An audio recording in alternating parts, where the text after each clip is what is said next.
So the gaps that I've noticed is that most companies don't want to invest in the younger generation because they lack the so-called pipeline management. For instance, a few weeks ago in Nigeria, the CIA of Nigeria wrote that pilots who have maybe who have 2 ratings, if you have an A220 rating or an A330, you can't work for 2 companies. You only have to work for 1 company. That's the problem also in Tanzania. People are working 2 jobs. You are a safety manager for a company A because you have experience. You're also working for a company B, or you're setting a base for a company B. That is very wrong because you need pipeline management. In the next 20 years or 30 years, there will be a gap of knowledge between the people who have experience and people who are starting to gain experience. That's the main problem, I think, all over the world, pipeline management. Because most companies want to save money and gain profit, but they don't want to invest their money in training these people into becoming better. Because, for instance, imagine one of my chief pilots is now in his 50s. So in the next 10 years, 20 years, he'll be retired. So who is coming in line to become the next chief pilot? So that's the main question we should ask ourselves. Who is coming next after this person is retiring or he's dead maybe? So that's the main problem I've noticed. It's pipeline management. I also went for an interview somewhere. Then they asked me, how is it? I told them my experience is A, B, C, and D, but I'm lacking the experience you are asking for, but I'm willing to be trained to becoming the person that you want me to become. Otherwise, we are having people who are doing 2 jobs or 3 jobs, and it's chaotic. You might have 1 person working for 3 companies, gaining a lot of money. Then what happens if that person is gone? Who comes in line? So that's the main problem. If the civil aviation authorities in our countries or worldwide put an effort or put a procedure that all companies should have pipeline management, it will be wonderful.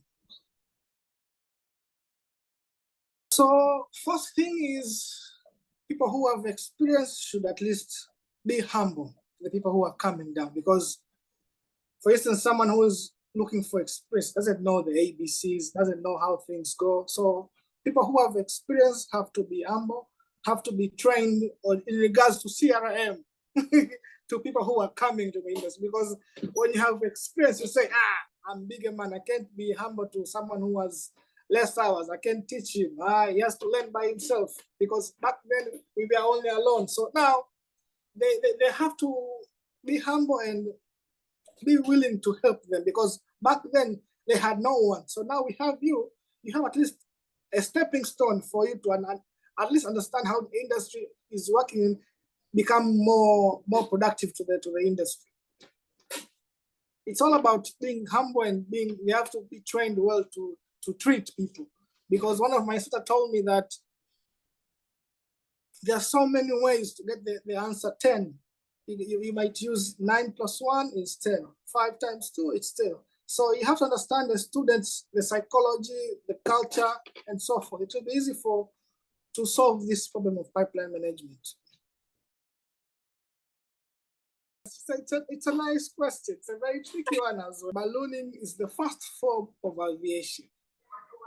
It started way back in the 1700s in France, in the French countryside, from the 2 brothers, the so-called Montgolfier brothers. In fixed wing, we have the Wright brothers, but the Montgolfier brothers are the key people who started the aviation industry. That's why I usually argue with my fellow pilots who are fixed wing. It's the Wright brothers. No, it's the Montgolfier brothers. So, first of all, it's for a student to experience. The first form of aviation is a ballooning. It relies on wind speed and wind direction. But when you become a pilot, first of all, you're not just a pilot. You're an aviation expert. So you might not become a pilot per se, but you might opt for other options within the aviation industry. You can become an instructor. You can become a safety manager. You can become a consultant. You can become a mentor to people who want to become pilots or who want to become ground people, like the ramps and so forth. You can become a dangerous good instructor, and so forth. So becoming a pilot is just a nutshell. You have to become an aviation expert. You have to eat, sleep, read, talk, everything about aviation. Otherwise, if you think small that, I want to become a pilot only, it's going to be very difficult for you. You have to understand the whole ecosystem.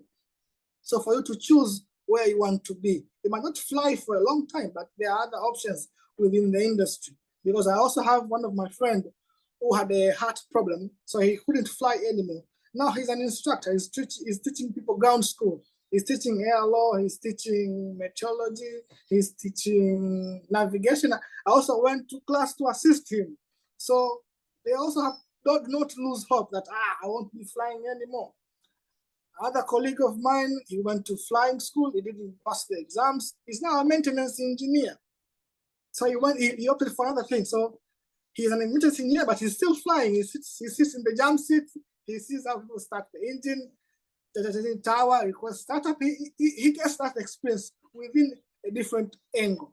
That's all I can say.